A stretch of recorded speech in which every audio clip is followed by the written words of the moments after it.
Hello, good evening. Welcome to ARS News Channel. Luggage విషయంలో రచ్చ, SpiceJet ఉద్యోగులపై army అధికారి దాడి, నలుగురు గ్రౌండ్ స్టాఫ్ తీవ్ర గాయాలు.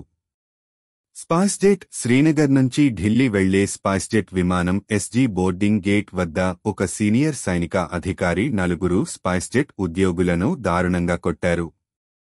ఎయిర్లైన్ ప్రతినిధి ప్రకారం జూలై 26న ఈ ఘటన జరిగింది. అధికారి తనతో అదనపు క్యాబిన్ బ్యాగేజీని తీసుకెళ్లడానికి అదనపు ఛార్జీ చెల్లించమని అడిగినప్పుడు ఈ దాడి జరిగింది. స్పైస్జెట్ వివరణ ప్రకారం ఆర్మీ అధికారి వద్ద మొత్తం 16 కిలోల బరువు గల 2 క్యాబిన్ బ్యాగులు ఉన్నాయి. అయితే గరిష్ట పరిమితి కేవలం 7 కిలోలు మాత్రమే. సిబ్బంది చాలా మర్యాదగా అతనికి నిబంధన గురించి తెలియజేసి ఛార్జీ చెల్లించమని కోరగా ఆ అధికారి నిరాకరించాడు. అంతేకాకుండా బోర్డింగ్ ప్రక్రియను పూర్తి చేయకుండానే బలవంతంగా ఏరోబ్రిడ్జిలోకి ప్రవేశించడానికి ప్రయత్నించాడు.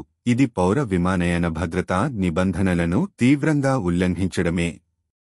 ఉద్యోగులపై దారుణంగా దాడి. ఈ ఘటన తర్వాత సిఐఎస్ఎఫ్ అధికారులు అతన్ని తిరిగి గేట్ వద్దకు తీసుకువచ్చారు. అక్కడ అతను కోపంతో నలుగురు గ్రౌండ్ స్టాఫ్పై దాడి చేశాడు. ఒక ఉద్యోగిని అనేకసార్లు గుద్దాడు, తన్నాడు, స్టీల్ స్టాండ్తో కొట్టాడు.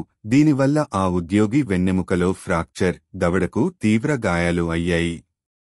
స్పృహ కోల్పోయిన సహోద్యోగికి సహాయం చేయడానికి వంగిన మరొక ఉద్యోగిని దవడపై బలంగా తన్నడంతో అతని ముక్కు, నోటి నుండి రక్తం కారింది.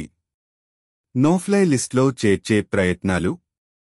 విమానయాన మంత్రిత్వ శాఖకు ఫిర్యాదు. గాయపడిన ఉద్యోగులను తక్షణమే ఆసుపత్రికి తరలించారు. అక్కడ వారికి చికిత్స అందిస్తున్నారు. వారి పరిస్థితి విషమంగా ఉంది.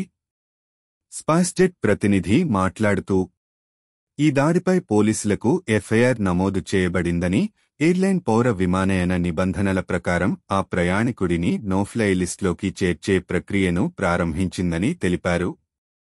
ఎయిర్లైన్ ఈ తీవ్రమైన దాడి గురించి పౌర విమానయాన మంత్రిత్వ శాఖకు లిఖితపూర్వకంగా సమాచారం అందించింది.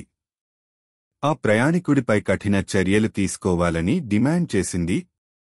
దీనితో పాటు విమానాశ్రయ అధికారుల నుంచి పొందిన సీసీటీవీ ఫుటేజీని పోలీసులకు అప్పగించారు.